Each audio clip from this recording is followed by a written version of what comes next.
Hallelujah. Praise you, Father. We give you praise. Glory to God. Shout hallelujah to Jesus. Thank you, Lord. Hallelujah. We welcome you here, Holy Spirit. We welcome you here in our midst, Holy Ghost. And we ask you, Father, that by your Holy Spirit, by your love, by your goodness, you take over the atmosphere and the people and our minds and our hearts this morning.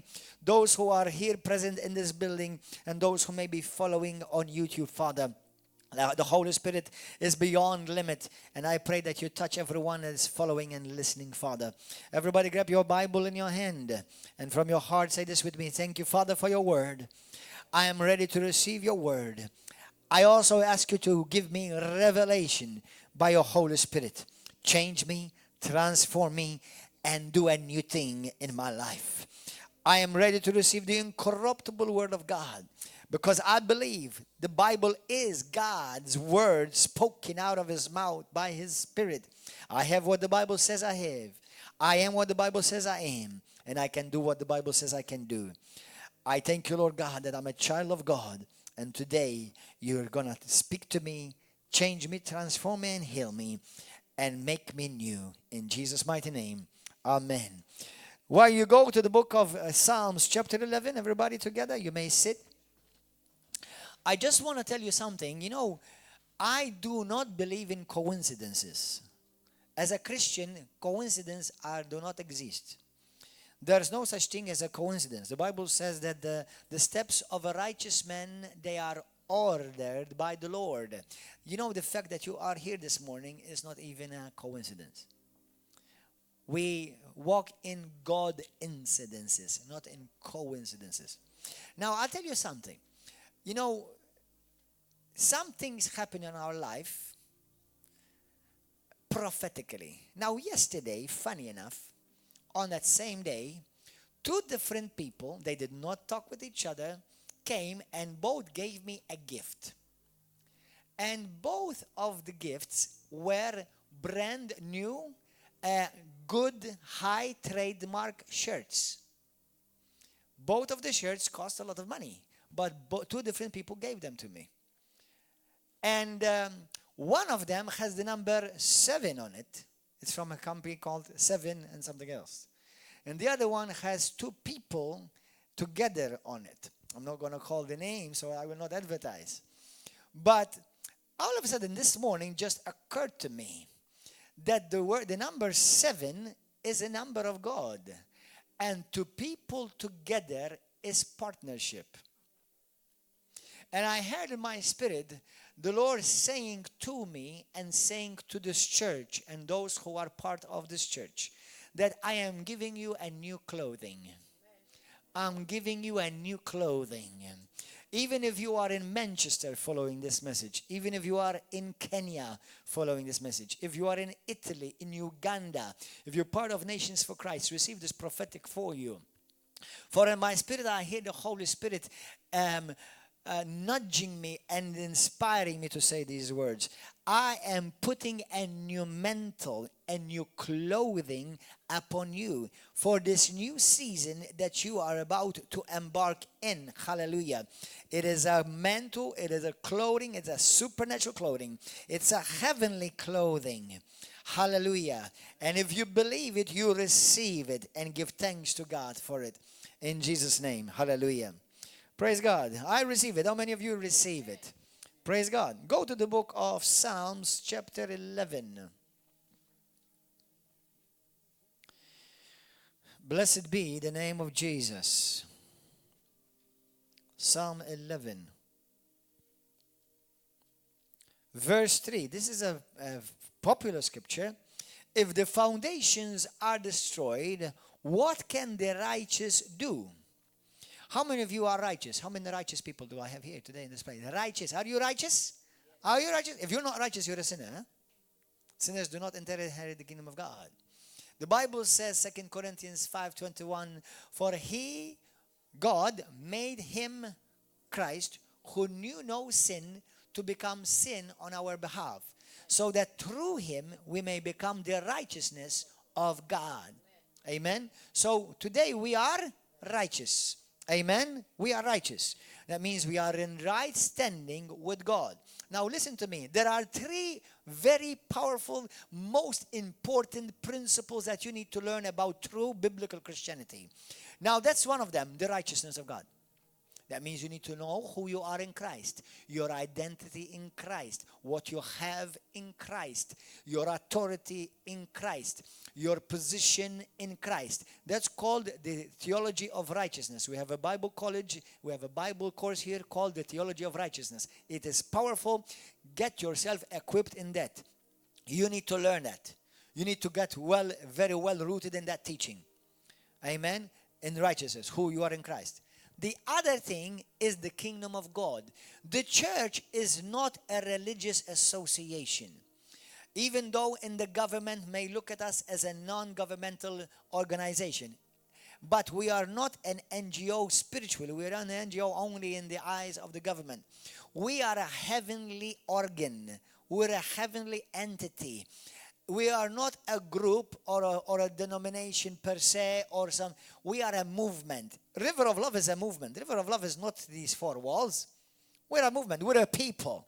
Anywhere you go, you start talking, people tell you, oh, you go to River of Love. Somebody told me this morning, said to me, I was talking with somebody and I did not mention you and I did not mention River of Love. And this man right away, you go to River of Love, the way you talk. You see, people recognize you because we have a certain DNA. We have a movement. We are a movement. We're a movement of the Holy Spirit. Amen? So, but anyway, whatever, something else that we are, not just River of Love, but anyone who is a true Christian, is that we are kingdom. The Bible says, Revelations 1:6, 1 Peter chapter 2, verse 9, Revelations chapter 5, verse 10, that God has made us kings and priests unto himself. Or else we're a kingdom of priests. We're a priestly kingdom. We are kings. Why do you think Jesus Christ is called King of Kings? Have you ever thought about that? Why do you think he's called the King of Kings? Who is he king if there is no kings? He's not talking about the King of England or the Queen or Wales. Well, that will be included because obviously he is above all. But he's not talking about that. He is the King of Kings because he has made us a kingdom and he is the king, the ultimate, the highest king of this kingdom.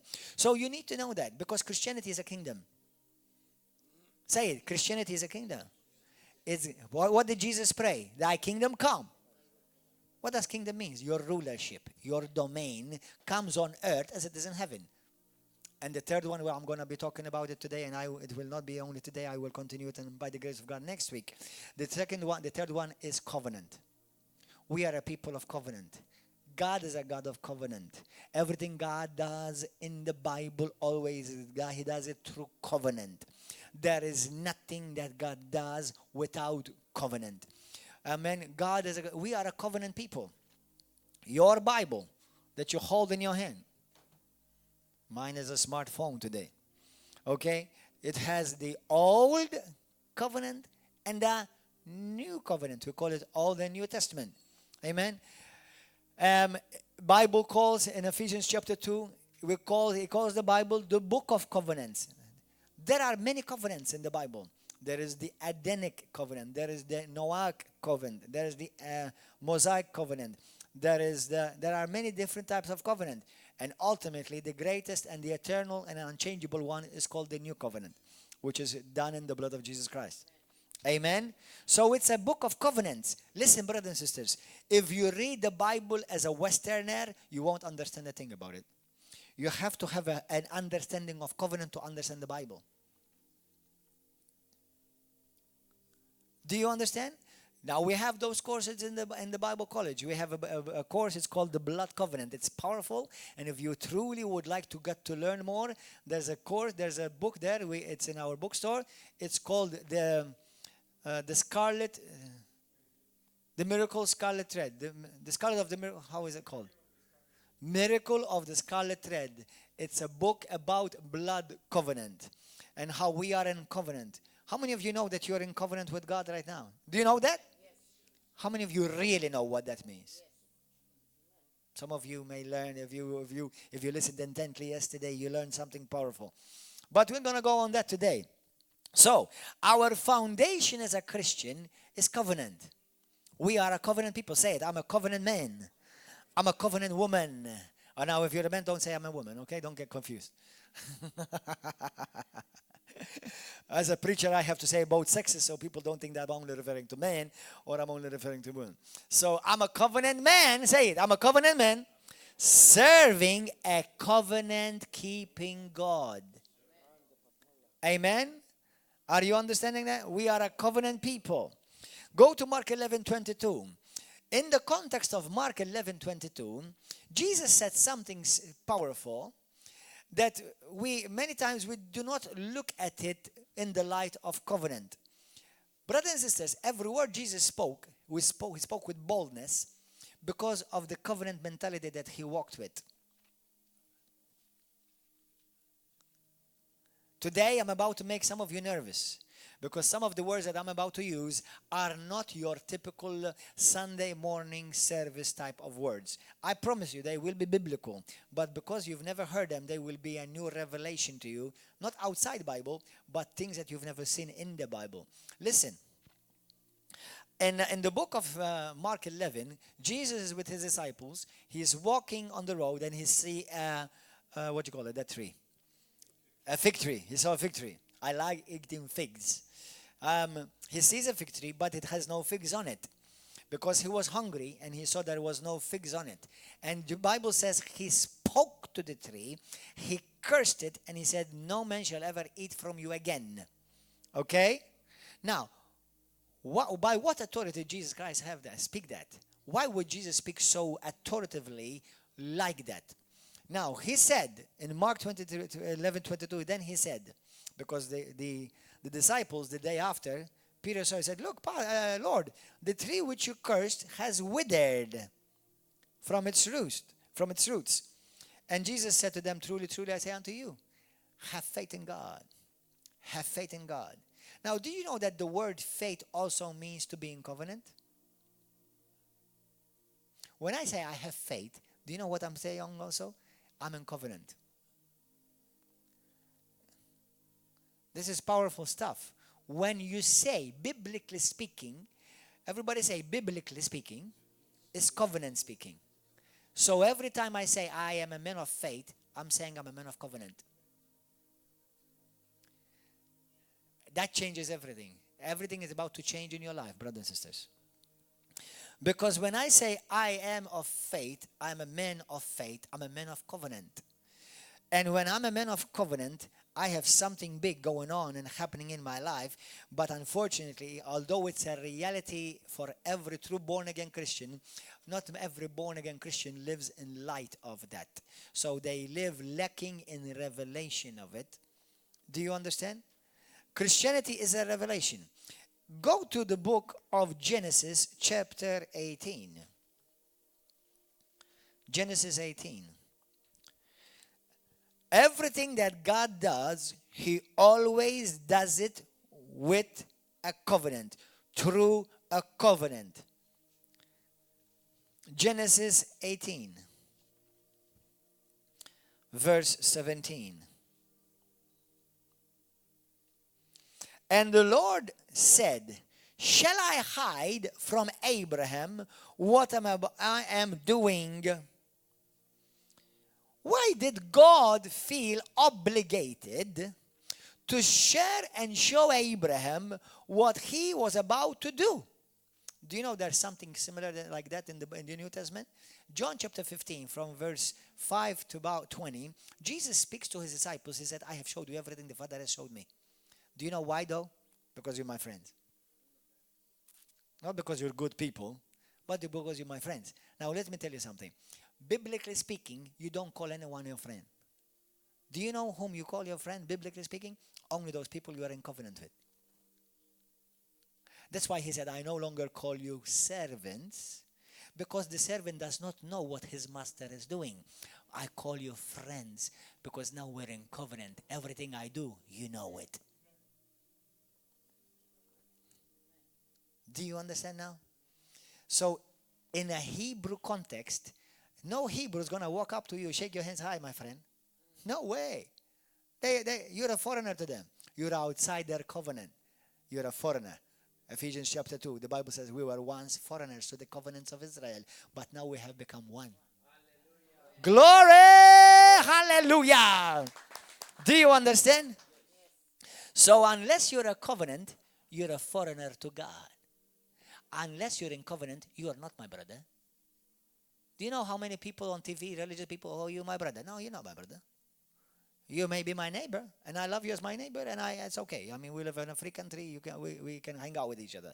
I mean, we can live in the same neighborhood. But we're not brothers. We're only brothers if we are sharing the same covenant.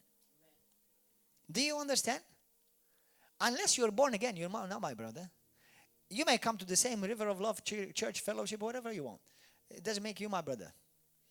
We are brothers if we have the same Father. And if we share in the same covenant. So when God calls you your friend, you know what he's saying? You are my covenant partner. Man, you are in covenant with God Almighty. You're about to get a fresh revelation of what that means. Amen? Hallelujah. Genesis 18:17, God says, I will not do anything unless I first reveal it to my covenant partner Abraham. Now, do you know anyone where was the first covenant done? Anyone knows where was the covenant done? Let me ask you another question. Did God ever do a covenant in heaven? In heaven. Did God ever do a covenant in heaven? No. Every covenant has been cut on earth. There is no covenant in heaven. Do you know why there is no covenant in heaven? You don't need a covenant in heaven. Why? Because for a covenant to be ratified, first something has to be broken. Why? Because the covenant, the purpose of covenant is to bring that was something that was broken to make it whole again. When I want to be married, when I wanted to be married to a woman, okay, and as a believer, as a Christian, you can't be married to a man. It's an abomination to God. You can't be a woman and be married to another woman. It's an abomination from the pits of hell to God, even if the government recognizes it. All right, it's an abomination, and it's demonic, and you become an infestation of demons. But as a Christian, God only unites a man and a woman, and not only. God only unites a man of God and a woman of God. Why do you think Jesus says in Matthew chapter 19, from verse 1 to 10, he says, no man shall put asunder what God has joined. He didn't say every marriage has been joined by God. Jesus said what God has put together. Only what God has put together. No man shall separate. If I marry a prostitute, God is not going to come into the middle of us and say, I'll bless that. No, he won't. If I marry an atheist, God won't bless that. If I marry a Hindu, God won't bless that. If I marry a Muslim, God won't bless that. If I marry just a Roman Catholic just because they have a tag name, God won't bless that. If I marry a Christian just to have a tag name, God won't bless that. They have to be both born again because before they are joined together, they both have to have a covenant with God. Amen, brothers and sisters.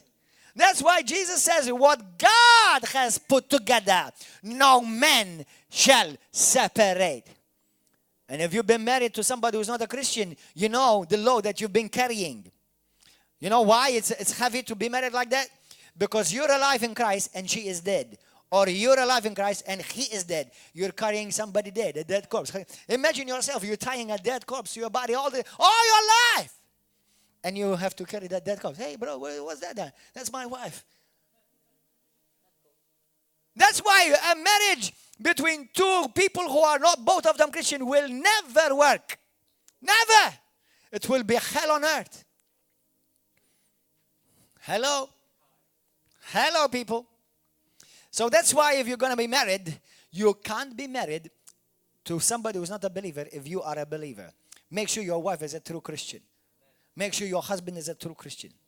Amen? So, hallelujah. And if you are in a mess like this because you didn't know any better, you need a lot of mercy and grace and strength. Amen? Or pray that he will die soon. Or she will die soon. Hopefully they go to heaven. While they're making you go through hell. Brothers and sisters, in the spirit realm, without Christ, you're dead.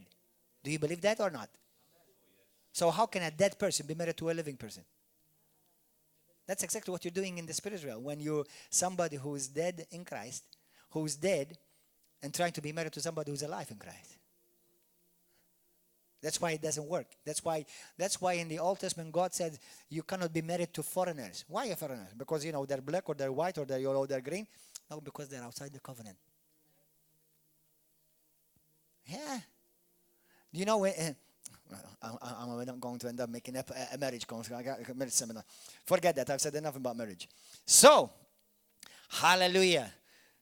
So I am in covenant with God. Now listen, go to the book of Amos chapter 3. Why am I quoting this scripture? What has this got to do with God showing us what he wants to do with covenant? Everything. Amos chapter 3.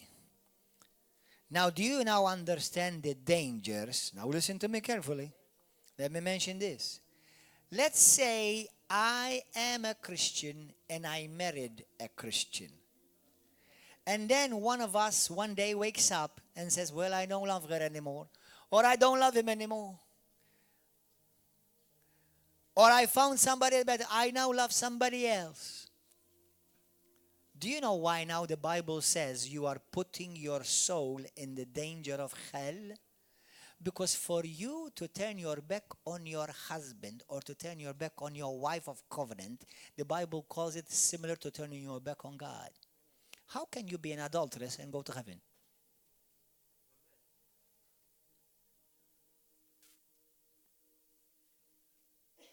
Come on, brothers and sisters. Read your Bible. It's a great book. Why do you think the Bible says adulterers shall not see life? So if you're in a type of an adulterous situation, make sure you get out of it because you have a ticket for hell for sure. For Christians who say, I'm a Christian. There are Christians who are married, even married here. That's why I don't want to do marriages anymore. I wish I don't have to do marriages anymore. I do them because it's part of my ministry as a pastor. Today we have deacons, we have other leaders. You ask them to marry you. I don't want to marry your people. It's a great responsibility. It's not fun. I don't do marriages because I like doing them. I do marriages out of obligation because I have to. But the time is coming where I will start telling people I'm not going to marry you. Ask somebody else from the leadership. It's great responsibility to marry, to enter as a witness before God. Yeah, I believe that these people are truly men of God. One of them, I married them a week later, he's already on drugs, he's sleeping with somebody else. Now, to be married at the River of Love, you know how serious that is. We do premarital training. We do a course so that we make sure that you are truly on the same line spiritually. We do another course on marriage, and you have to be at least together for 1 year. We don't just marry people. And if you break all of that, man, what excuse are you going to have before God?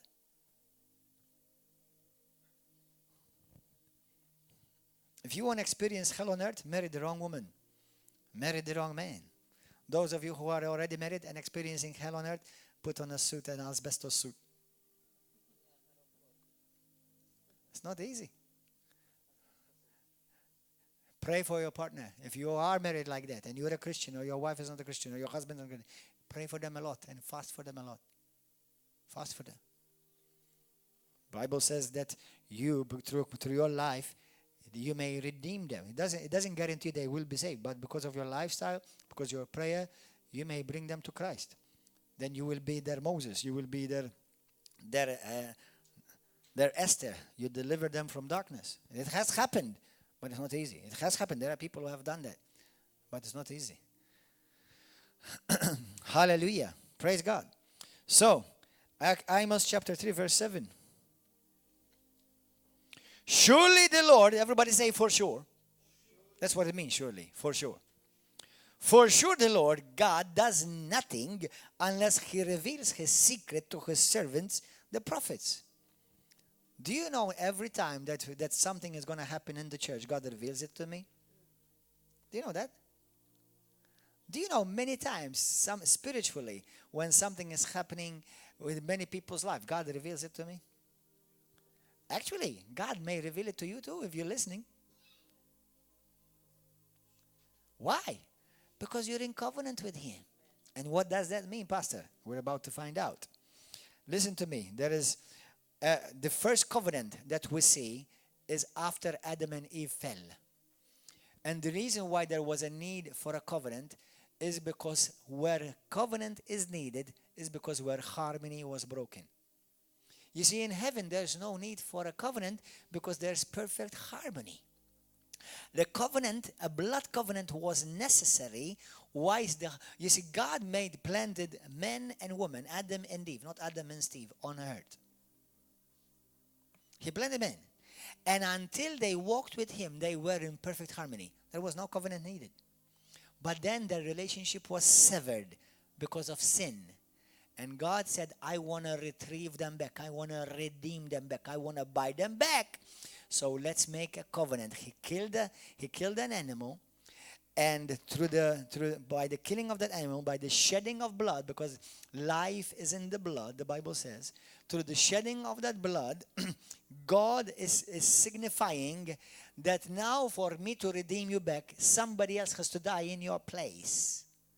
Because anyone who breaks covenant, the Bible always says a covenant broken is always punishable by death. Why do you think Jesus died? Do you know why Jesus died on the cross? He died instead of you dying. He died instead of me dying. You see, Jesus did not die for me. Get this. Jesus died as me. That means Jesus died so that you and I won't. Jesus became sin so that you and I won't. We became righteous. He became sin. Do you understand? He became guilty. I became guiltless, justified. When Jesus died on the cross, He died as one who was guilty, even though He never committed a sin. Do you understand? That's powerful. That's why in the Old Testament, every time God wanted to do something in a family, every time God wants to do something in a nation, He will always find one man, Noah, Moses, Elijah, and He will establish a covenant with them. Why? Because a covenant, a blood covenant, gives access to God to influence and invade and operate in that place. Do you know that unless you invite God in your life, God cannot come in? Now, He has every right of creation. But He doesn't have a right of redemption unless you invite Him. Now, He has the right of redemption because He's already done the sacrifice for you and for me.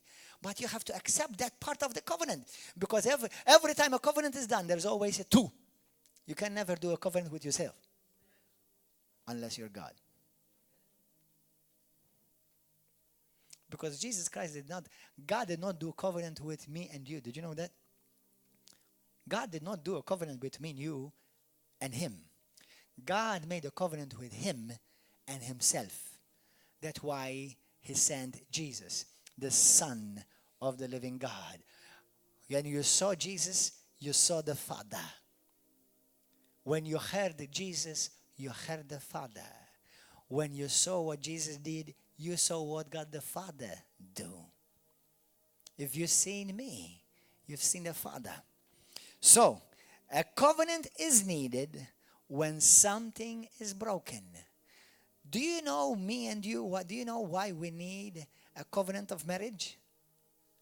Because men, in our fallen nature, if we don't do a covenant with one wife, we will seek many.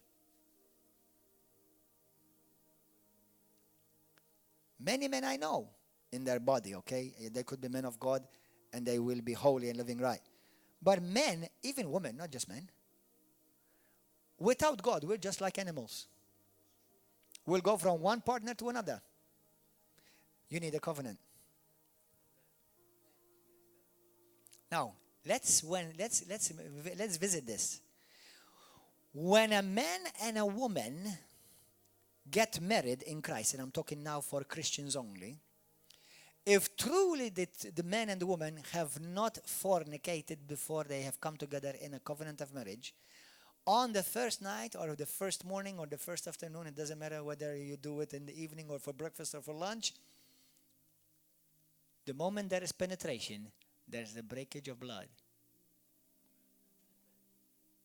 Do you know what happened when the woman break blood? Through penetration of man. A covenant is formed. There is no covenant without blood. That's why Jesus had to shed his blood, so that the covenant will be eternal. Because now no longer is to the blood of bulls and goats, but through the blood of the one that came from heaven without sin, without spot, without defilement. So that through his blood, it will become an eternal covenant. Let me tell you something powerful. Everything we do at the river of love will be changed in heaven. What does that mean? Meaning the way we sing. It won't be just 5 songs in heaven. It will be 24 hours a day, although there's not one day. We won't be just worshiping God, for a half an hour or 45 minutes. We'll be constantly worshiping God. There will not be red seats in heaven, and definitely there will not be chewing gum stuck underneath them. Okay? So many things we do in heaven will change. There's one thing will never change. Communion. Do you know that in heaven we will continue to do communion? It's a remembrance for all eternity. It's called the Passover table. Do you know in heaven, Jesus Christ will gather all his people and we will share communion once again. I don't know how often. In the book of Isaiah it says every year. I don't know if it's a 12-month year, but every now and then we will be commemorating a memorial. Now, brothers and sisters, this is a powerful thing. As a family, I want to encourage you to do communion at least in your family once a week. Celebrate communion at least once a week in your family. Every time you celebrate communion and commemorate the death, the suffering, and the resurrection of our Lord and Savior Jesus Christ, every time you do that, you are invading that house with God's presence.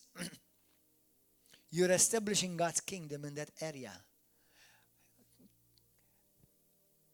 In the area where you live, in the place where you work, do communion.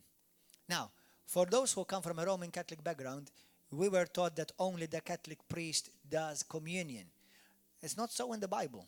With all due respect, number one, the office of the Catholic priest does not even exist anywhere in the New Testament. So, okay, for those of you who don't know, come and listen on next Wednesday message. There's only apostles, prophets, evangelists, pastors, and teachers in the New Testament. There's no Catholic priest mentioned.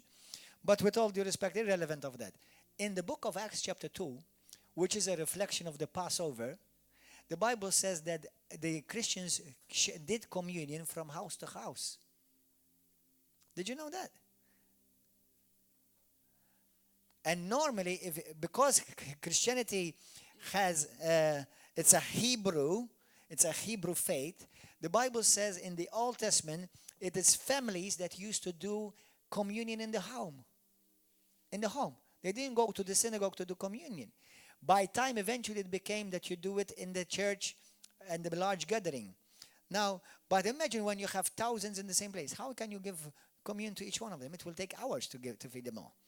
Because it's not wrong, but it's not the perfect biblical pattern. It's not wrong. It's not wrong to do that. Do this at home. You can do it if you live with friends. Do it with your friends. Amen. The Bible says that we bless the elements. There's nobody in particular that needs a special office to bless the elements, the bread and the cup. We'll see that in the scripture if we have time. But you can read it by yourself in 1 Corinthians chapter 10. It says the cup that we bless. It doesn't say the cup that the priest or the apostle bless. It It says the cup which we bless. Amen? Hallelujah. So anyway, so do that. So anytime covenants were introduced, they were always after the fall.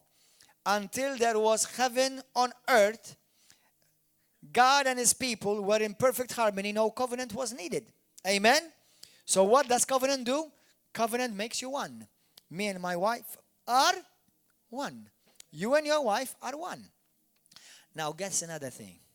The Bible says in Ephesians chapter 4 and also in John chapter 7, in Christ we are one.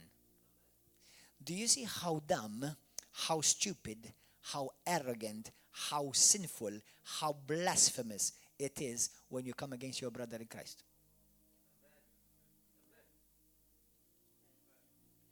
I may not agree with you on everything, but if you are a Christian, for me to attack you, I am coming against the covenant. You see, Jesus did not say, make sure that you all agree on everything. Make sure you walk in love. Now, there are some Christians that I will not consider Christians because of the heresies that they teach and preach. But there are many Christians who should be in unity in Christ. I'm not talking about unitedness, in unity in Christ. Okay? That we should love one another, respect one another, bless one another. When we can work together, we should do that. What a blasphemy. What a bad testimony when you see Christians are talking another brother. Well, brother, he's not a Christian. You know, he's teaching this. We don't agree with that. If Jesus Christ is receiving the glory, is Jesus Christ receiving all the honor? Are they lifting up Jesus? You better be careful. Certain things, actually many things, leave it in God's hand to judge. Now, false prophets, but false prophets not because they're not in my denomination. They're false prophets because they're misleading people to go after false gods in the Bible. That's the context of a false prophet. A false prophet is not because I don't believe the Pope. No, I don't believe in the Pope. I believe he exists, but that doesn't make me a false prophet. As a matter of fact, some of the popes were false prophets by themselves. I'm not required to believe in the Pope to be a Christian, but I'm required to be born again. Hello, anybody home? Now, if the Pope preaches the gospel, he will do himself a great good because he will be in front of God and he will have to give account to what he does just as like everybody else. But his responsibility is much greater. Amen? Hallelujah. Praise God. Praise God. Thank you, Jesus. Are you okay, brother and sister? You're too silent. Hallelujah. So God needs a covenant in order to operate in and through humans. That's why people are not there. We must be born again. Why are we born again? The Bible says, unless you're born again, or else it says, unless you're born from above. Or else it says another thing. Another translation it says this, unless you are refathered. Refathered. Why? Because when you're a sinner, your father and my father are not the same father. That's why it's heretic when you hear religious leaders representing supposedly some type of Christian denomination and they say, the God of that religion and the God of our God is the same God. It's not the same God. With all due respect, for the God of Muslims, for the God of Hindus, for the God of Buddhists, to see the same God as my God, they have to believe that Jesus Christ is the Son of God. And Jesus Christ, unless they believe that he is a son, unless they receive the Son, they will neither receive the Father. And unless they acknowledge that Jesus Christ is truly the Son of God, they neither can acknowledge him. And the Bible says, he does not have the Son, does not have life. Don't confuse religion with kingdom Christianity. We are a people of covenant. Hello! Amen. Do I love everybody? Of course I do. But do I agree with everybody? No. You can't. I only agree with my brothers and sisters in Christ. Amen. On the fundamentals to call you a Christian, we have to agree. Secondary things, we'll close one eye. Amen. But on the fundamentals to be called the Christians, we have to agree. You cannot tell me, no, Jesus Christ is not the only way. You're not my brother. We have to say that. We have to say what Jesus says. Jesus said, I am the way, I am the truth, and I am the life. And nobody goes to the Father except through me. That's what Jesus said. John 14, verse 6. Amen. Hallelujah. But when you have a fool on national TV and he tells the atheist, "Oh, you're going to heaven too. You don't need to believe in God. God believes in you." That's foolishness. That's idiocy, and they give it free airtime. Atheists are not my brothers and sisters. I love them and I pray that they will be saved. But there's only one way they will be saved. The same way that you will be saved. By being born again. Amen. Hallelujah. Don't share. So people who are not born again and people who are not in covenant, they don't share God's nature. Did you know that when you were in covenant, when God put you in covenant, God made you to share in his nature? Hallelujah. Go to 2 Peter chapter 1 quickly. Go. Are you enjoying this? Are you having fun? Are you learning? Are you receiving? Are you growing? Somebody's going to be healed this morning. Somebody's going to be set free this morning. Hallelujah. If you are bound by cigarettes, if you're bound by pornography, if you're bound by some type of other vice, Jesus Christ sets you free, delivers you today. The power of the covenant will be released upon your life and you will walk out of this place free, transformed and changed in Jesus' name. Hallelujah. Amen. If there's sickness in your life, did you know that sickness and disease has no authority over you?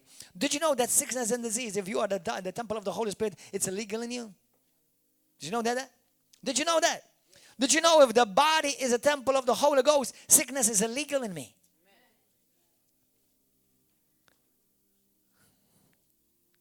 That's why when Christians are here, Christians, well-meaning Christians, he said, I tell them, do you believe in healing? He said, well, it's not always God's will to heal. Is that what the Bible says? Is that what the Bible says?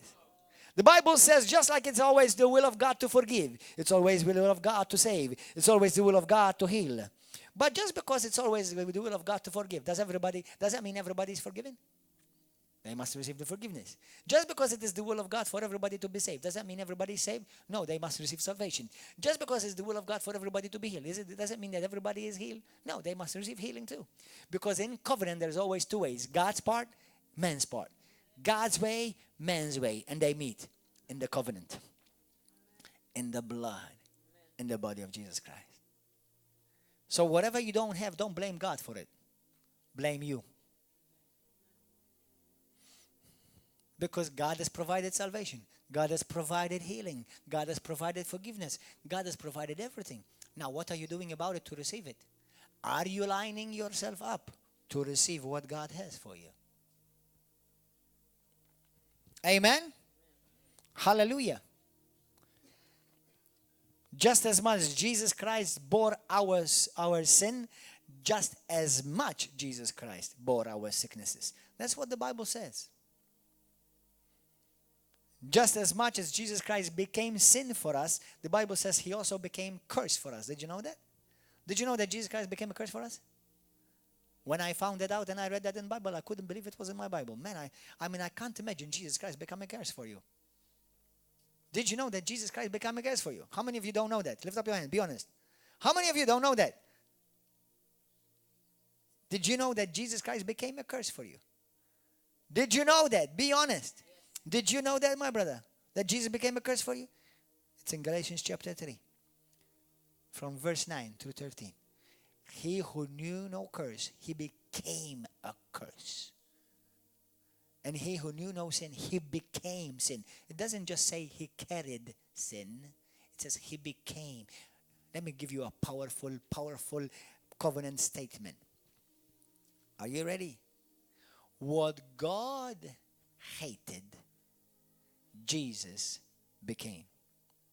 So that what God loves, you became. In covenant, there's always an exchange. In covenant, there's always an exchange. In the covenant as a Christian, there's an exchange.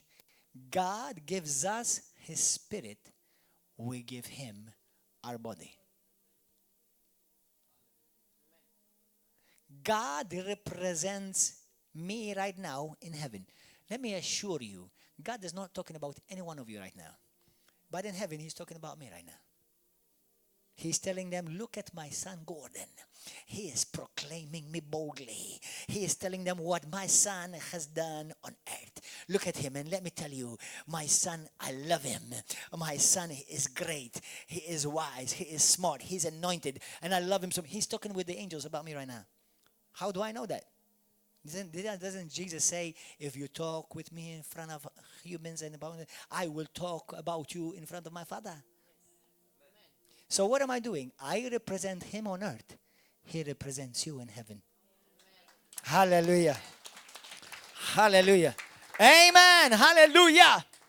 Glory. Thank you, Lord. Go to 2 Peter chapter 1 quickly. You see, when we were born again, God gave us his nature. It says in verse 4, by which we have been given by which have been given to us exceedingly great and precious promises, that through these you may be partakers of divine nature. We are partakers of what? Do you know what partakers mean? Taking part. Sharing with. We are now sharing in his divine nature. That's why it's a fallacy when you say, I'm a sinner saved by grace. Don't ever say that again. Number one, there's not one phrase like that in the whole Bible. Number two, you're either saved or you're a sinner. You're either saved by grace or you're a sinner on your way to hell. There are no sinners going to heaven. Only saints go to heaven. That's why the Bible says when you are saved, you become a saint, sanctified, purified, justified, made holy. God's DNA is on the inside of you. You are the temple of the Spirit of the living God. Hallelujah! You see, for a Christian, heaven does not begin when you are dead in your body. Heaven for a Christian begins when you die to yourself and you surrender your life to Jesus Christ, the King of Kings and the Lord of Lords. That's when heaven starts on the inside of you. Amen. And we were always taught one day you'll go to heaven, maybe. Or maybe you'll go to purgatory. What a bunch of hogwash.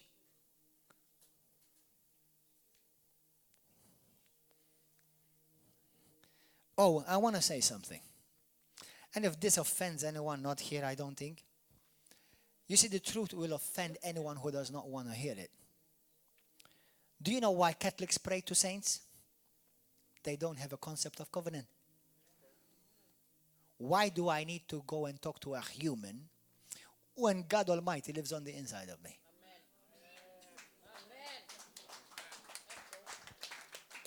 And we're only hoping that the human is in heaven. Because some Catholics, the people that they pray to, are actually in hell. How do I know? I have a great assumption that I may be correct. If you believe in people who've had visions of hell, they've seen saints that many Catholics pray to in hell, including popes. And they have canonized them. Isn't that lovely?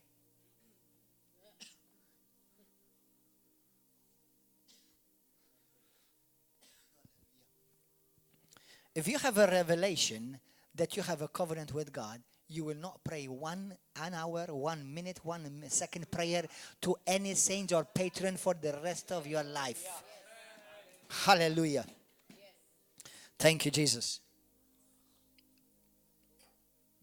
And I'm being clear because I want the Pope to hear this. I want the Bishop of the Roman Catholic religion of Malta to hear this. I want the Catholic priest to hear this. Because if you are hearing this, you too need to repent, be born again, and come out of that whore in Jesus' name. Amen. Am I making myself clear? Is anyone misunderstanding me?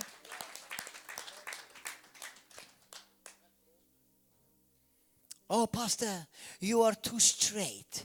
Oh, praise God, that's true. Every bone in me is straight. I was never had an issue with being anything than straight in my life. Even the walk you walk. Have you ever seen him how he walks? Yeah, I walk straight. Hallelujah. I live straight. In nature and in sexuality, I am straight. And I cannot be straighter than the straight that I am. Hallelujah. I don't have one bent bone in me. I am straight, righteous, holy. I'm a child of the living God. My God's DNA lives on the inside of me. Hallelujah. Amen. Hallelujah. Hallelujah. You see, truth can be blamed, but can never be shamed. Remember that. When you are not born again, you cannot share God's interests. When you're not born again, you don't share God's mind. You don't share God's heart. You don't share God's purpose. And this is a great revelation that many people in the body of Christ are lacking, even among evangelicals. Many evangelicals pray that as if God is still deciding whether He wants to heal you, whether He wants to save you, whether He wants to forgive you. If you are in covenant, if you understand your covenant with God, the word "if" has to disappear from your vocabulary. When it comes to healing, it's not if God wants. God already said it, sealed it in His Son 2,000 and so years ago. He said, by His stripes you have been healed. He took all my sin. It's a settled, a done deal. The only time I pray if is, Lord, is it your will for me to go to Africa or go to China? Do you want me to go and evangelize in Ngzira, or you want me to go evangelize in Aura?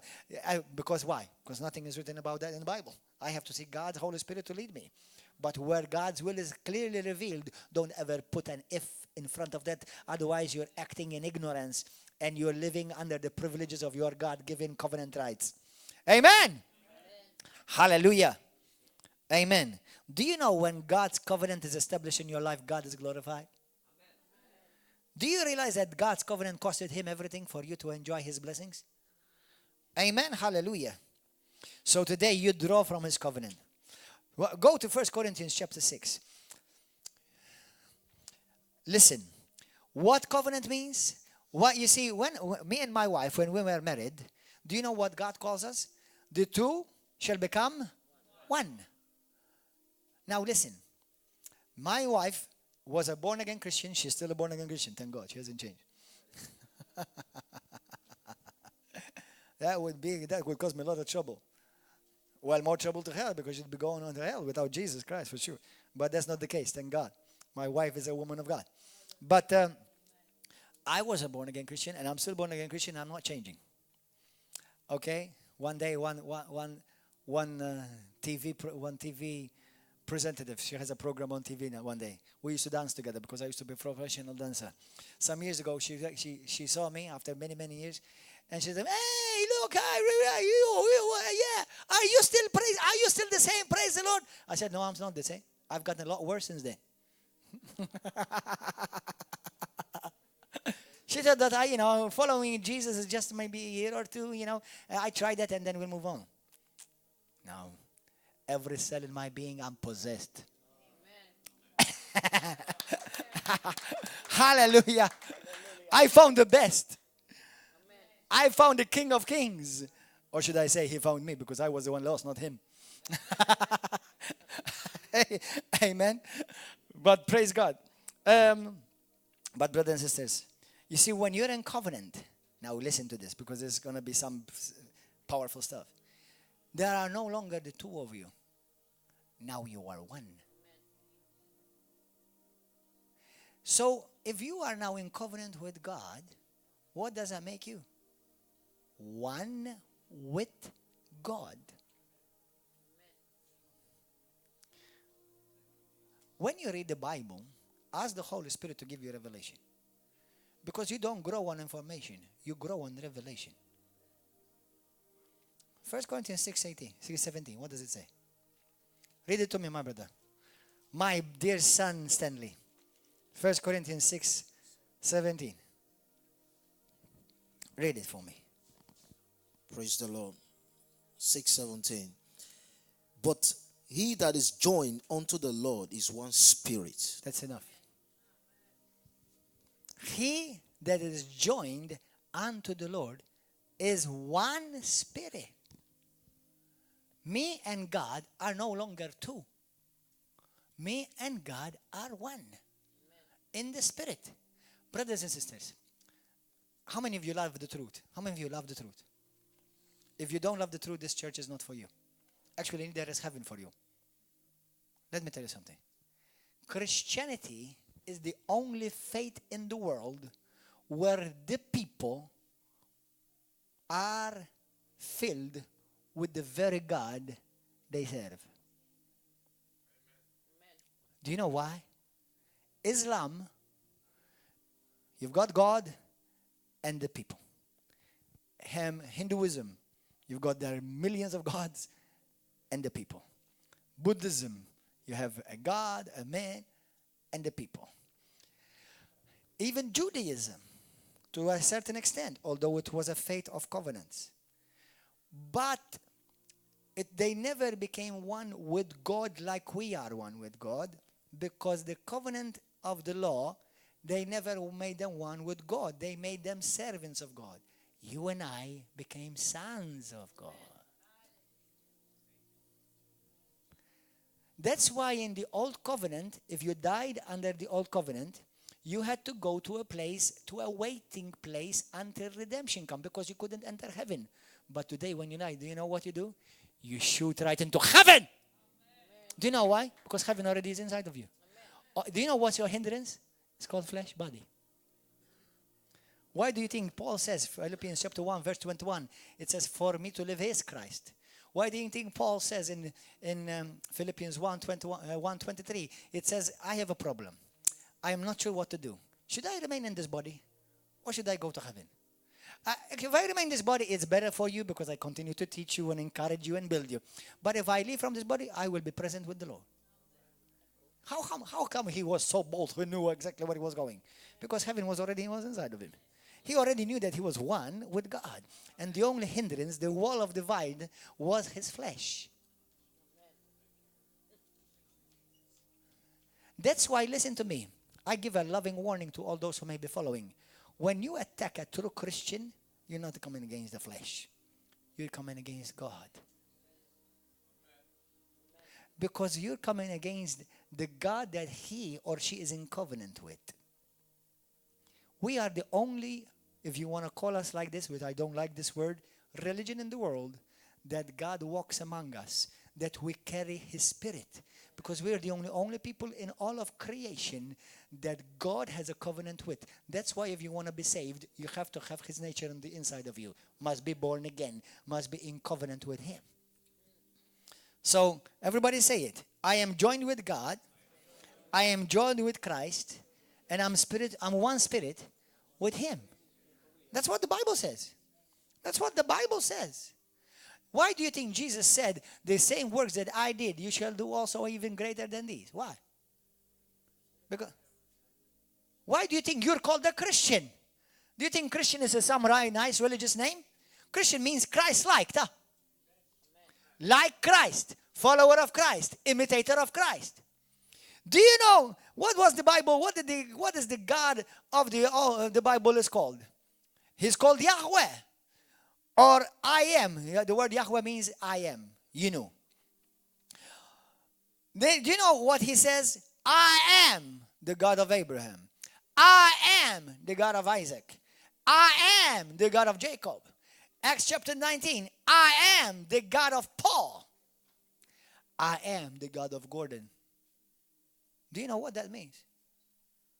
That his name is part of my name. He took part of my name.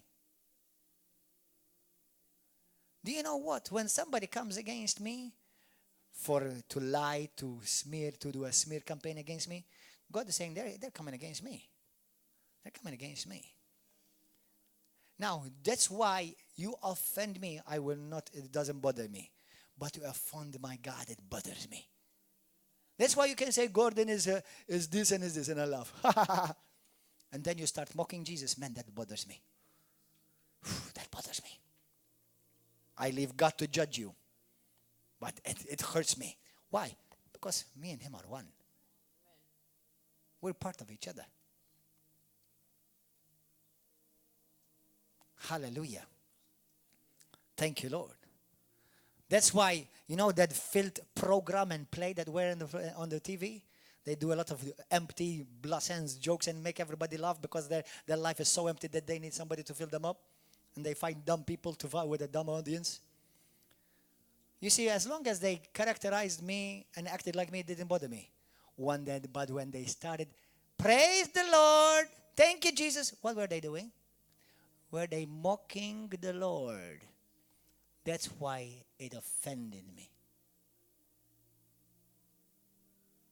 As long as they wanted to advertise me as the pastor, Gordon, and with his wife, Tariella, I don't mind. Thank you for the advertisement. You see, I'm such a blessing. I'm bringing you money by you doing a shows about me. Thank you. But you see, when they started saying, praise the Lord, hallelujah, they started mocking God. And thank God there was a great furor from people around Malta to tell them to stop it because they're offending them. And we should not tolerate these things.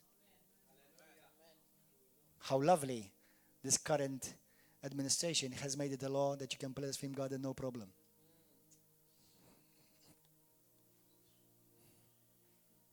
Isn't that lovely?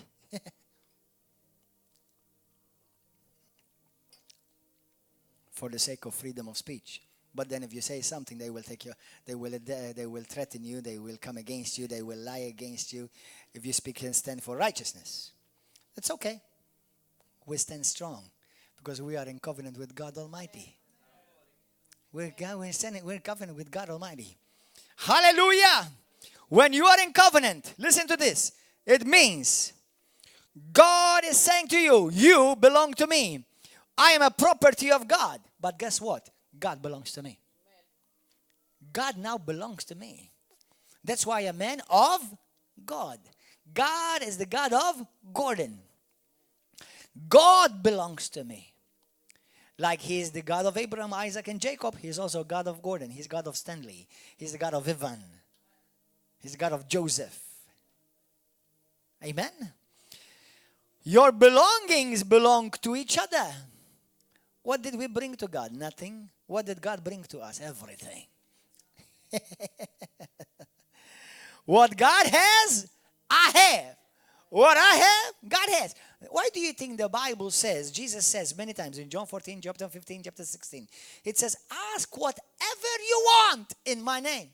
Did he say that or not? And I will do it if you ask the Father in my name. He said, I will do it. He didn't say, if you deserve it, if you think, if you're doing a good job, you were a good boy this week, you'll get it. Jesus says, you see, when you pray in my name, what you're doing is you're withdrawing from the covenant. Now then when he says, Joseph, go and bless that man. As a Christian. Ivan, go and tell them about me. Stanley, go and help her. Why? Because now as a Christ representative, when you do something good, they give God the glory in heaven. Why do you think Bible says, Jesus says in Matthew chapter 5, verse 11 through 13, it says, let your good works shine before men. So when they see you, they may give glory to God in heaven. Say, hold on, if I did it, why they should give glory to him? Because I don't represent me. I represent God in heaven. Hallelujah. Amen. That's why when God calls you to do something, do it. And then he says, then whatever you ask of me, I will do it. Hallelujah. Thank you, Jesus. Whoa. We have the same mutual account. Do you know, me and my wife, when I receive letters at home, and I received the letters like this, Mr. and Mrs. Gordon John Manchè. And one day I asked, I said, how come they never write her name? Why is it Mr. and Mrs. Gordon John Manchè? Why is it not Mr. and Mrs. Gordon and Mariella Manchè? It's not necessary. Do you know why? Because Mariella is hidden in Gordon. That's why when we were married, she took my last name. She became Manchè.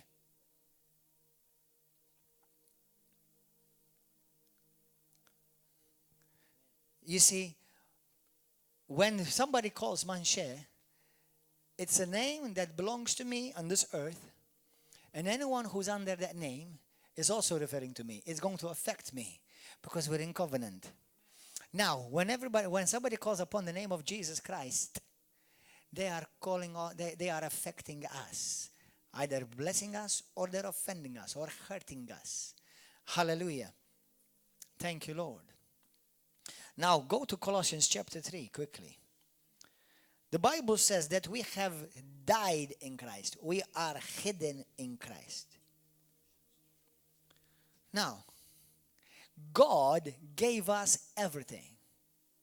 Now, when we bring our tithe and offering, brothers and sisters, listen to me.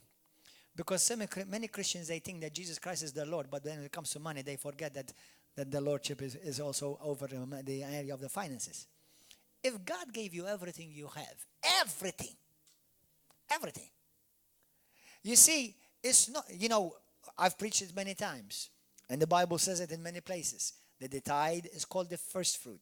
It's called the holy portion that belongs to God. But really, that's a concept of an Old Testament concept in a sense, although it's a principle of the kingdom, because the tithe is also before the law. But listen to this. In the New Testament, it says that everything belongs to God now. Doesn't everything belong to God now? If I'm a Christian, everything that I have belongs to God. So when I bring my tithe and offering, what am I doing? I'm honoring God with the first fruit. And what God is saying, everything belongs to me, but you keep 90%, you honor me with the 10%, so that the church will not be in lack, and the bills for the gospel to be preached will continue on. Because really, it's not like his only 10% belongs to him. In the New Testament, everything belongs to him. So he's saying to you, you keep the 90, you just bring me the first fruit. So in my house, there will not be lack. Amen. So that the bills will be paid, the gospel will be preached. Hallelujah. Do you know, brothers and sisters, when I started, if God would have told me the amount of money we would be spending every week just for River of Love, I would have said, oh Lord, I give up now. Thousands upon thousands. How do they come in? God is faithful. And God has people who's raising up as faithful, covenant-keeping people. So when I am bringing my tithe and my offering, what am I doing? I'm releasing the covenant. I'm establishing the covenant. Amen. I'm not paying God. God doesn't need my money, but he needs my cooperation because we're in covenant. We are covenant people. Amen. Hallelujah. What does Colossians chapter 3 verse 1 it says? Look. If then you were raised with Christ, are you raised with Christ or not? Yes. Seek those things which are above, where Christ is sitting at the right hand of God. Set your minds on things above, not on the things that are on earth. Verse 3, look at this beautiful scripture. For you have died. Your life is hidden with Christ in God. My life is hidden with Christ in God. That's why when I say Christian, that means I am Christ in Christ. I'm in Christ. I am hidden in Christ. Hallelujah. He is called the head. We are called the body of Christ. Amen. So, my debts became his debts. His strength became my strength. I was weak, but he was strong. So that's why today we say, I am strong in the Lord and in the power of his might. I don't say I'm strong in myself. I'm strong in the Lord. Ephesians chapter 6 verse 10. My name, your name, I took on the name of God. I took on the name of Jesus Christ. That's why Jesus says, I give you my name, and in my name you cast out demons. In my name you heal the sick. In my name you got the people lost saved. In my name you set people free. In my name open the eyes of the blind. Amen? And then he has also given us his power and authority. The power and authority of God is ours. Let me share something with you. Now don't run away. When you are in covenant, when I'm in covenant, any type of covenant, but obviously it means the same also with God, you are obligated. Did you know that? I am obligated to fulfill my role of the covenant. Do you know that my partner is obligated to fulfill the role of the covenant? Do you know what God is saying? I have done a covenant for you with myself, with my son, so that now I am binding myself. If you read it in Hebrews chapter 6, I will read it and we'll open it next time on it. We'll read it together. He bound himself with an oath, with a promise, and with a covenant. So God is showing you, whatever you ask me in my name and whatever I have promised, it will happen. Because I have now obligated myself to do it. That's why God says in 2 Timothy chapter 2 verse 13, if we are faithless, how many of you have been faithless? How many of you have missed it sometimes? When you've missed it, did God abandon you? Did God deny you? Why not? You want me to tell you why? You see, this is it. Now, if my wife did something dumb, did I leave her? If I did something dumb, did she leave me? No. Why? Because we're in covenant. You see, in covenant, when one of the partners is weak, the other one has to stand strong for them. Brothers and sisters, let me give you some glorious news. Me and you have been weak. We have missed it many times. He has never been weak once. He has never missed it once. He's been there for you, carrying you, helping you. And he has, in order for you, for surely not to slip away, he has put you on the inside of him. Hallelujah.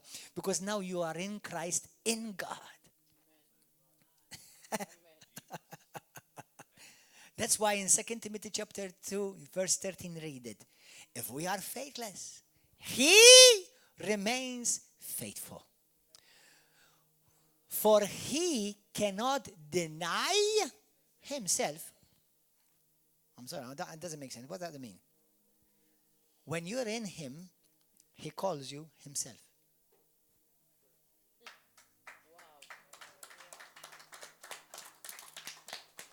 I'll give you an example on a human terms.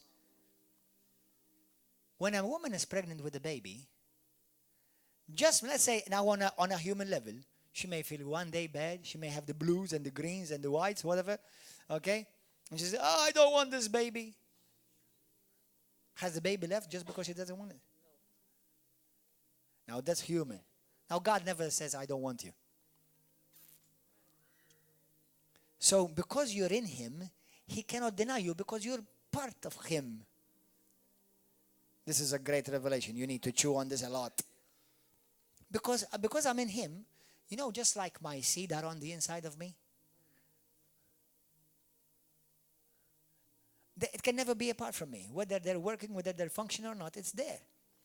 You see, because the covenant that God made for us with Christ Jesus, his son, it cuts out whether you are good or not, or whether you are strong or not. That's why he says, what must we do to do the works of God? John chapter 6, Jesus. What did Jesus say to them? Well, you must do this, you must do this, you must do this, you must do this. What did Jesus say? No. He said, you must believe. And what does believe mean? You must be in covenant with his son. And if you are in covenant with his son, he will never deny you. That's why we are saved, born again. If you confess Jesus Christ as Lord, you will be saved. But what about if I miss it? Have you denied Jesus Christ as Lord? No, then you're saved. That's why the Bible says in the 2 Timothy 2:12, it said, if we deny him, he will deny us. Do you know what that means? That means if I reject him. I'm not saying I'm weak or I've missed it. If I reject him. What have I done if I reject him? I've cut covenant. I've rejected the covenant. But if you are faithless, if you miss it, it's okay. He remains faithful. He's made up for you. So anybody who rejects Jesus Christ, can they go to heaven? That's the only thing it requires, that for you to go to hell for sure, to secure a place in hell. Reject Jesus Christ. Now, if you're a Christian and you say, Pastor, I missed it, but I love Jesus, it's okay. He still loves you. He has not denied you. He has remained faithful. Amen? But don't, no matter where you are, don't reject Jesus. Don't. That's why in Hebrews chapter 10, it says, those who have done that, they have spit on the covenant. They have trampled underfoot the blood of the covenant. Poor soul.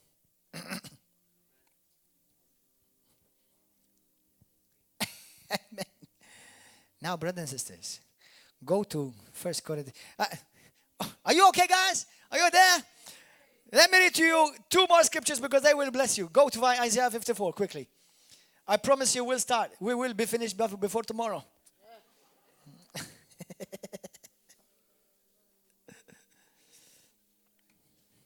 Isaiah 54.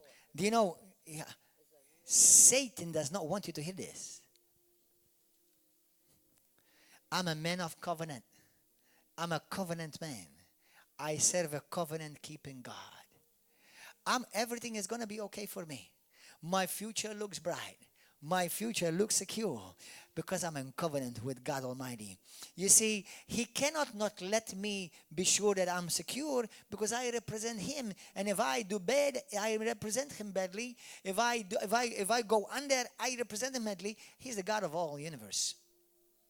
If I fall, He raised me up. You raise me up so I can stand on mountains.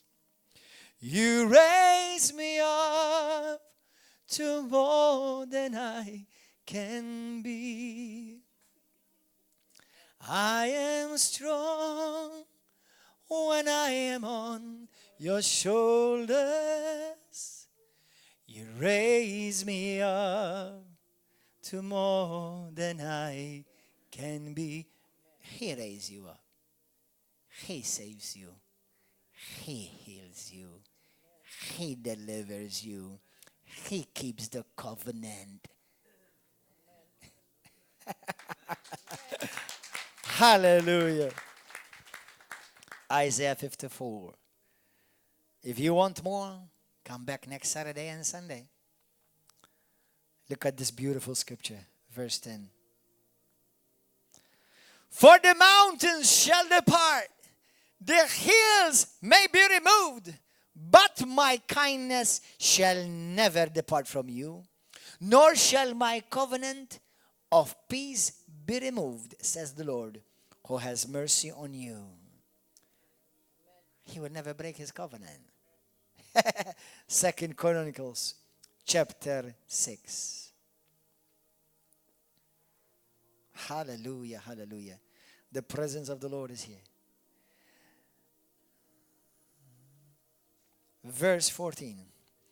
And the Lord, and He said, Lord God of Israel, there is no God in heaven or on earth like you, who keep your covenant and mercy with your servants, who walk with you with all their hearts. Have you ever found yourself with all your heart you love God, but this body is giving you trouble? Why do you think the Bible says He sees your heart?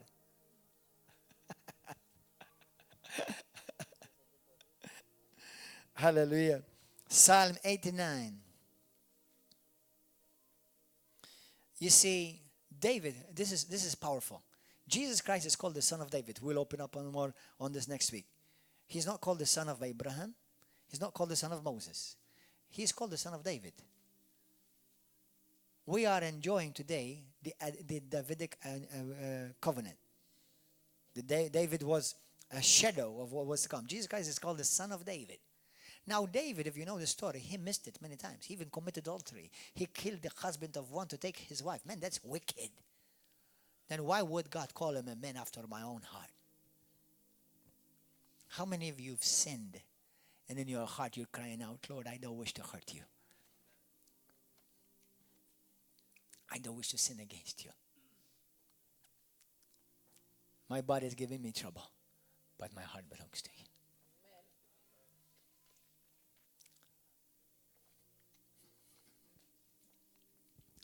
Why do you think God says He does not look at the outer appearance? He looks at the heart. You may be looking at a brother or a sister, but you don't know if their heart is truly for him.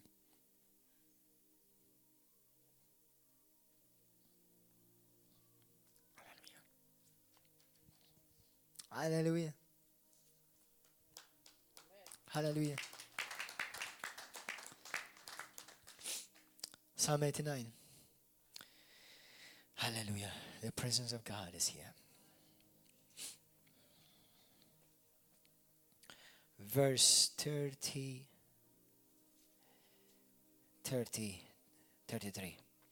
Nevertheless, my loving kindness I will not utterly take from him, nor allow my faithfulness to fail. My covenant I will not break, nor alter the word that has gone out of my lips. Once I have sworn by my holiness, I will not lie to David. His seed shall endure forever, and his throne as the sun before me. It shall be established forever like the moon, even like the faithful witness in the sky. Go to Hebrews 6 quickly. I will open up on this next time around. But I told you I was going to read it and I forgot, so let's do it. Hebrews 6, verse 13. For when God made a promise to Abraham, because he could swear by no one greater, he swore by himself, saying, surely blessing I will bless you, and multiplying I will multiply you. And so after he had patiently endured, he obtained the promise. For man indeed swear by the greater, and an oath, halfa, an oath for confirmation is for them an end of all dispute. Thus God, determining to show more abundantly, I want to show you I will never leave you. I want to prove to you I love you. I want to show you I want to heal you. I will be there for you. He wanted to show abundantly to the heirs of promise the immutability of his counsel, confirmed it by an oath, that by two immutable things in which it is impossible for God to lie, we might have strong consolation, and who have fled out for refuge to lay hold of the hope set before us. This hope we have as our anchor of the soul, both sure and steadfast, and which enters the presence behind the veil. It's talking about you and me. We enter the presence behind the veil, where the forerunner has entered for us, even Jesus having become high priest forever according to the order of Melchizedek. I will open on more on that next time. Go 1 Corinthians chapter 11 as we are now ready to receive communion. Verse 23. Hallelujah. For I received from the Lord that which I also delivered to you, that the Lord Jesus, on the same night in which he was betrayed, he took bread. You see, this is called the Passover table. In the Old Testament, God instituted this Passover table when God delivered his people from Egypt, from under bondage of the Egyptian, and from the angel of death. And he told them to put blood on the doorpost. And he told them to kill a lamb, a 14-day-old male, unblemished, spotless lamb. And he told them that this shall be a memorial to all generations. It shall be remembered year after year. In the Old Testament, they used to do this once a year on the day of Passover. As Christians, we can do it every day. The Bible says in the book of Acts, they did it every day, from home to home. But at least I want to encourage you to do it at least once a week to your family. Gather your sons, gather your daughters, gather your wife, gather your husband. Gather around the table. Because God is saying, I want to meet with you there. I want to manifest my presence there. Do it.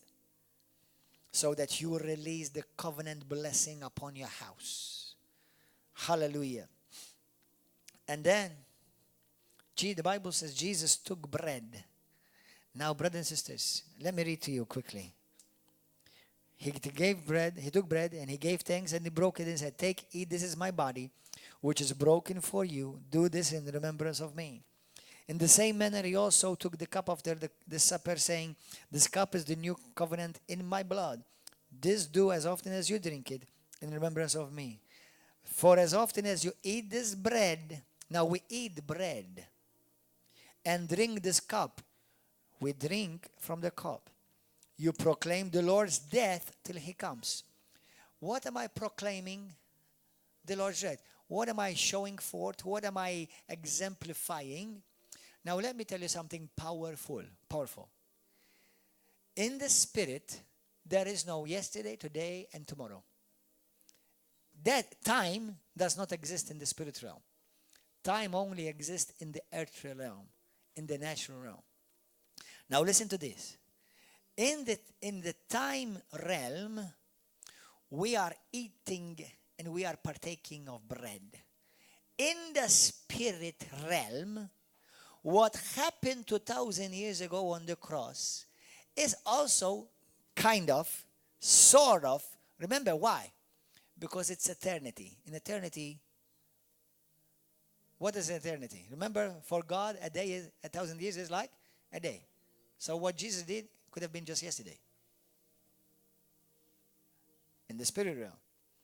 I'm talking about in the spirit realm, because in the spirit realm, you know, some Jehovah's Witnesses, how many, anyone Jehovah's Witnesses? Jehovah's Witnesses, sometimes they said to me, "It's not fair, you believe in hell, so you're telling me that those who are in hell, they've been there for 1,000 years, and if somebody goes today and, you know, they're suffering, you know, those who have been there for thousands and thousands of years, look how much." No. You see, in eternity, there is no 1,000. How long have you been in heaven? Oh, a week and a half, brother. In eternity, it's always now. Whether you died a week ago, 1,000 years ago, or whether you died this second, if you go to hell, you will feel like you've been there always. It's eternity. And if you go to heaven, when you get into heaven, it doesn't feel like, "Oh, what did you all do last week here?" Because there's no day and night. It's always now. We can't totally comprehend this because eternity is a concept completely outside of our understanding. But listen to this. In eternity, the sacrifice of Christ, it could have been just like it been done now. So now this is what's happening. Jesus is saying, I am in covenant with you, so I am taking your place. Remember, Jesus didn't just die for me. Jesus died as me. Jesus didn't carry the sin for me. He carried the sin as me. Jesus Christ did not suffer sickness and disease and the curse for me. He suffered the sickness and disease and the curse as me. So when I am taking this bread in the realm of the spirit, this is what's happening. It's as if Jesus is saying, I am going for you on the cross. I am carrying the sin for you, and I'm paying the guilt that is due you, but I'm carrying it. So in the realm of the spirit, we are tapping in by faith in that eternal, everybody say eternal, covenant. In the natural, we're partaking of bread. But Bible says when we do partake, this is called now the body of Christ. In the New Testament, there's the body of Christ, the church. There's the body of Christ that was resurrected and gloriously lifted up into heaven in ascension. But then there's also the communion, which is also called the body of Christ. So there's three types that mention the body of Christ. But in the spirit realm, today, when you partake, and I'm going to ask you to partake, everybody is welcome. You are saying, Jesus took my sin. Jesus literally took my sickness. He has done it. And imagine if you could see it in the spirit. Jesus on the cross. I am the one guilty, but he is paying for it. I am the one sick, but he is carrying it. I am the one that was cut off from God, but he was cut off from God temporarily for me. Do you understand? This is powerful stuff. That's why it's been my experience, many people at River of Love have been healed when we have communion. I've had two people, two different women who got delivered as they are receiving communion, they started manifesting. One lady some time ago, about maybe 3 or 4 months ago, received communion, partook of communion, and she started vomiting. And she started getting delivered.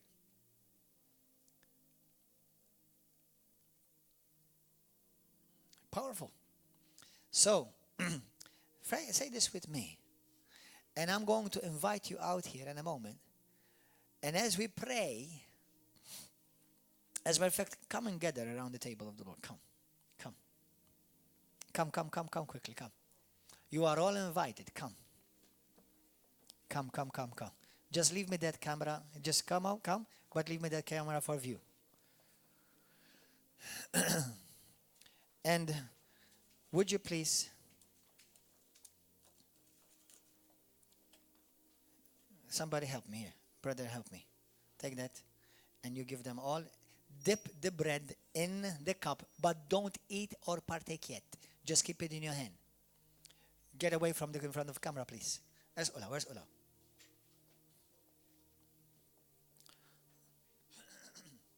Come this way, boys. Come and girls. Come this way. Come.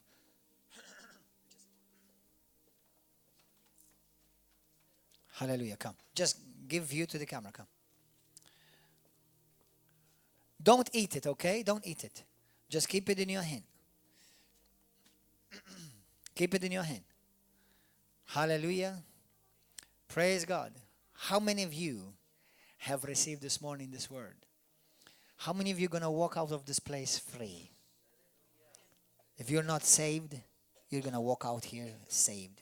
If you've never received forgiveness of your sins, you will walk out of this place forgiven. If you've been oppressed, if dreams have oppressed you, come this way, my brother. Don't stand in front of the camera. Okay. Hallelujah. Go receive communion, but don't eat it yet. Dip it in the cup. Dip it in the cup, but keep it in your hand. Don't eat it yet. Don't. Come out. Come here. Come. Come, my love. Come. Don't eat yet. Everybody has received? Everybody has received quickly? Come here quickly. Come. Stay here. And stay in an attitude of reverence. Hallelujah.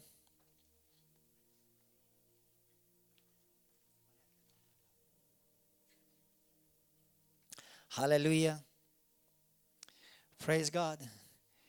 Praise God. Just meditate. Just say, come closer. Come closer to the table. Just leave that room there open for the camera. But stand closer. Come. Try to hurry up a bit. Let's do it quickly.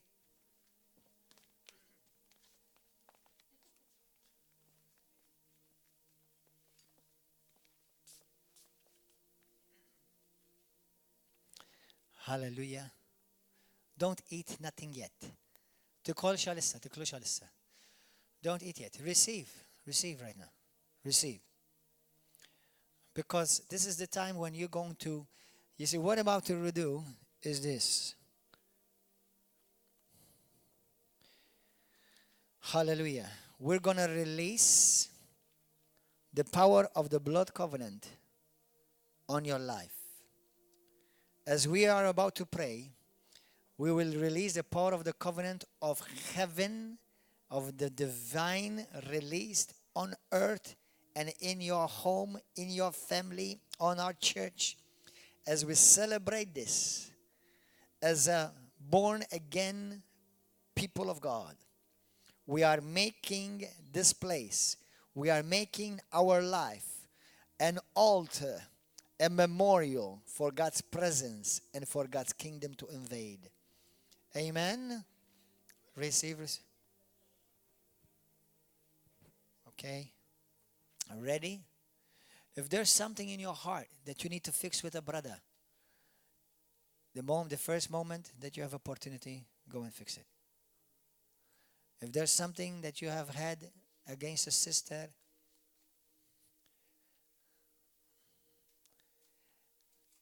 or a family member, go and fix it the first moment you have had the opportunity. Amen.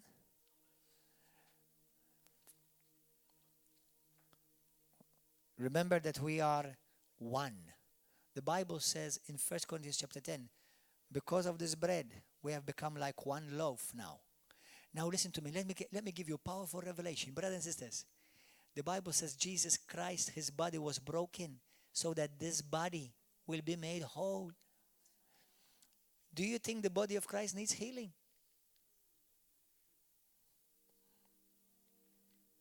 There is a table that the body of Christ can get around and receive healing. Healing in our bodies, healing from sickness and diseases, healing from relationships broken, hurts that we've hurt each other with. Receive, that's it, and release, bless. Amen. If your brother and your sister that you've had an argument or disagreement with, if they love Jesus Christ, they are your family. I always like to say this.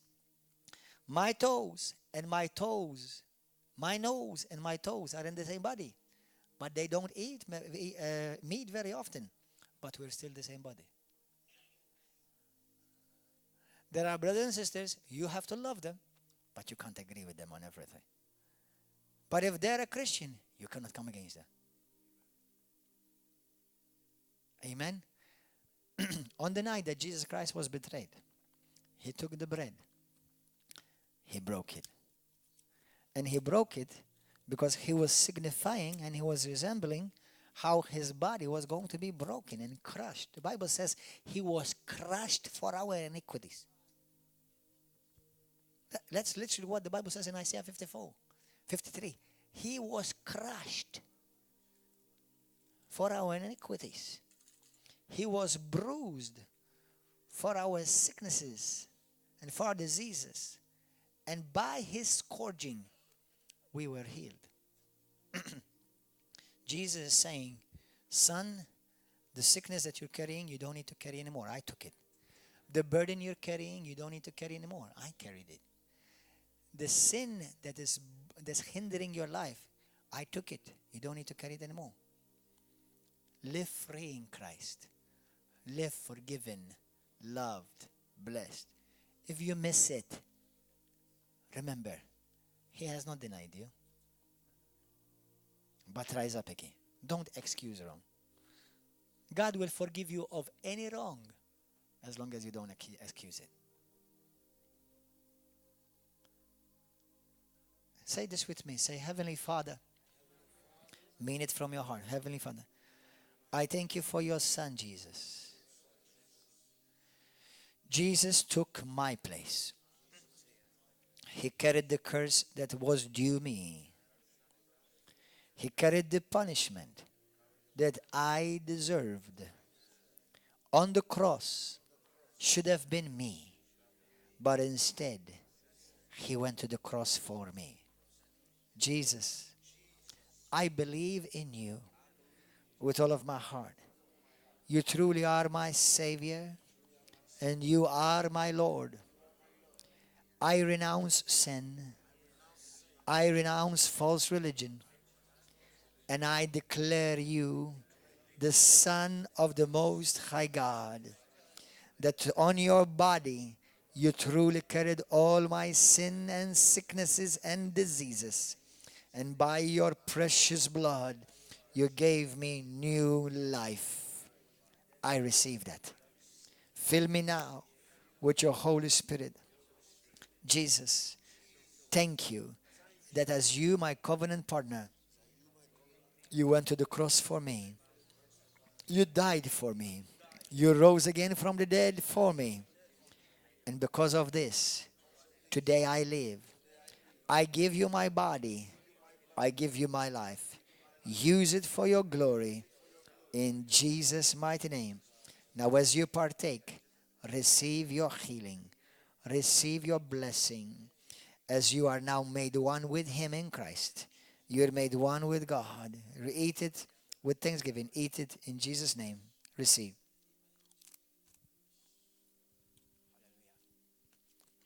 And receive your healing, Father, by the authority in Jesus Christ.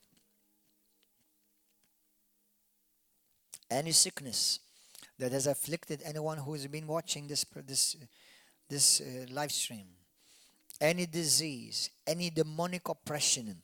Lord, anyone here suffering from pain, from any ailment in their body, today we have received the covenant of blessings, healing, wholeness, health in our body, prosperity in our life in Jesus' name. So not only our needs will be abundantly supplied, but that we will be also a blessing to your church for your kingdom, Lord. We thank you, Lord, that you have made us one with you. We rejoice and we give you glory. Hallelujah. Just give him thanks right now. Praise him right now. Magnify him right now. Thank him that he has made you his child, that you are a child of the Most High God. Hallelujah. Hallelujah. Praise God. Praise God. Thank you, Jesus. Hallelujah. We're going to get off of YouTube in a second. Praise God. Let's give a wonderful hand and praise to Jesus. Hallelujah. Glory, glory, glory, glory, glory.